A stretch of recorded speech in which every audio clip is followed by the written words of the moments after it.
l'explosion de la politique, mais c'est très important d'aider la population, puisque notre but, c'est là aussi, hein, de susciter la curiosité, de façon à ce qu'on puisse se faire aussi une idée précise de la vie politique. Donc, c'est aussi tabler sur l'information, mais aussi sur la formation.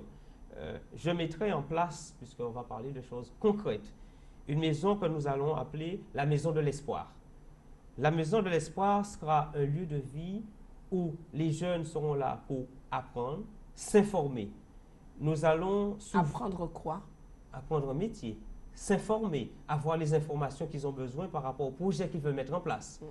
Nous allons aussi, dans cette maison, qui sera, comme je vous ai dit au départ, cette maison de vie, sera un lieu aussi où la population, notamment, il y a beaucoup de personnes qui sont à la CAF et qui ne connaissent pas leurs droits, viendront, il y aura des journées thématiques.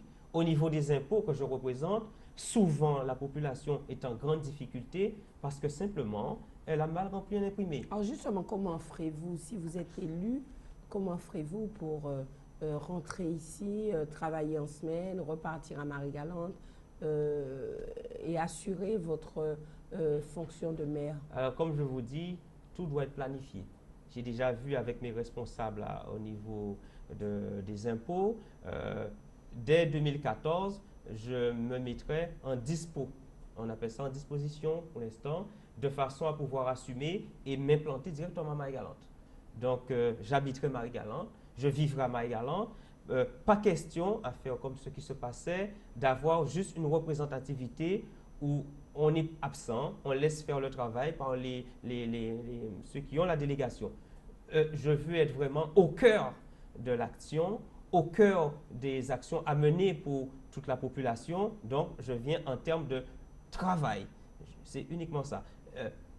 Dès qu'on ne travaille pas, on n'a aucun espoir de devenir meilleur. Le travail, justement, nous donne des voies d'espérance. Alors, revenons à la CAN. Est-ce que la CAN a encore un avenir à Marie-Galante? Ça aussi, ma réponse sera sans langue de bois. L'économie cannière, cette filière, demeure quand même la filière principale en termes d'agriculture, mais qui connaît des difficultés majeures parce que ça a toujours été une culture qui a été subventionnée. L'Europe maintenant, pour des raisons de concurrence déloyale, ne pourra plus subventionner la canne à partir de 2014. Est-ce qu'il ne faudrait pas, c'est même pas qu'il ne faudra pas, il faudra réellement mettre en place, en dehors de la canne, des compléments de revenus pour l'agriculteur, puisqu'on parle de l'agriculture, notamment on parle d'agro-transformation. Oui, on parle de diversification. Diversification. Mais peut-on parler de diversification s'il n'y a pas d'eau à Gambo, si on n'a pas résolu le problème de l'eau à Marie-Galante? Et c'est pour cela que j'ai parlé de plan Marshall.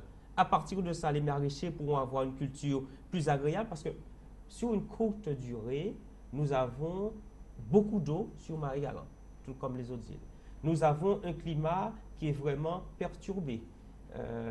Il faudra, à ces périodes de grosse pluviosité, créer un micro-barrage. Ça ne sert à rien de faire de grands barrages, mais un micro-barrage, de façon à capter de l'eau, à avoir des réserves. Des programmes qui existaient déjà, mais qui ont été un peu abandonnés, c'est réaménager les mares. C'est vrai que maintenant, en termes professionnels, une mare ne suffit pas. Nous avons une grosse production. Dès qu'on commence à pomper dedans, bon, 2 mois, 3 mois, il n'y a plus d'eau. Donc, il y a combien de mares à Marie-Galante? Je n'ai pas le recensement exact du nombre de mares, mais c'est un outil indispensable à mettre en place. Donc, aussi bien le micro-barrage qui sera aussi porteur de création d'emplois, l'utilisation de nos mares en les réaménageant, mais nous avons aussi l'irrigation qui est carrément absente de Marie-Galante. L'irrigation est un vecteur indispensable pour que le maraîchage et d'autres cultures puissent vivre. Nous étions quand même, ça me fait rire des fois et je comprends la difficulté, il y a une 50aine d'années environ, nous étions le fleuron économique en termes d'agriculture à Marie-Galante. Tout le monde s'arrachait nos produits agricoles. Et qu'est-ce qui s'est passé? Qu'est-ce qui s'est passé? Donc, je pense qu'il faudra revenir. Alors justement, vous pouvez répondre, qu'est-ce qui s'est passé? Qu'est-ce qui s'est passé?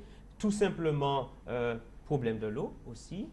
Tout simplement aussi, nous n'avons pas mis en place, quand je dis nous, je n'étais pas encore au pouvoir, mais nous n'avons pas les instances en place, n'ont pas donné une priorité au développement de l'agriculture. Parce qu'ils ont d'abord privilégié les services. Or, les services ne peuvent pas se développer correctement, ni le tourisme, si l'agriculture n'est pas maintenue comme point phare de l'économie. Sachant cette usine aussi, puisqu'on en parlait, c'est un vrai problème, puisque l'usine embauche il y a plus de 8000 personnes qui vivent directement et indirectement de cette unité. Que doit-on faire? On parle de... Oui. Oui. Oui, donc vous dites que doit-on faire? De toute façon, vous aurez la possibilité de revenir pour nous expliquer en temps et en heure votre démarche. Mais quand on regarde Marie-Galante, c'est un petit territoire et on pourrait se dire que c'est plus facile d'œuvrer sur un petit territoire que sur un grand. Donc Marie-Galante a trois maires qui aujourd'hui fonctionnent, on va dire, de concert avec une communauté aussi, on va dire, très homogène. Donc, pourquoi est-ce que Marie-Galante n'avance pas? Peut-être que le problème, il est bien plus profond que ce que vous venez de nous dire. Il est peut-être encore plus profond, c'est vrai. Ce qui me fait sourire, c'est que quand je dis que ce sont les choix politiques qui ont rendu Marie-Galante dans la situation telle qu'elle, c'est vraiment cela. Et je ne veux plus qu'on puisse encore continuer. Quand vous dites choix politique, le choix des élus.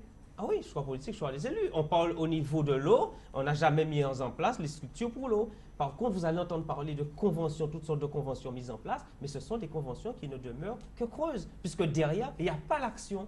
Et c'est ce qui va me différencier avec les autres. Derrière, il y a un abattoir qui fonctionne bien. Alors, il y a un atelier de découpe qui se trouve être, et heureusement qu'il est créé, nous allons l'utiliser, un atelier de découpe le plus moderne de la Caraïbe. Mais en termes de dynamique, en termes de projet, ne réalise pas ce pour lequel il a été construit. Jusqu'à maintenant, on n'a pas encore une commercialisation de la viande bovine. Pourquoi? Ils ont d'abord mis en place donc, cet atelier sans créer des instances avec les socioprofessionnels qui gravitent autour de la viande bovine. Nous n'avons toujours pas non plus, puisqu'il faut assurer la filière viande, un technicien agricole qui serait là pour nous conseiller.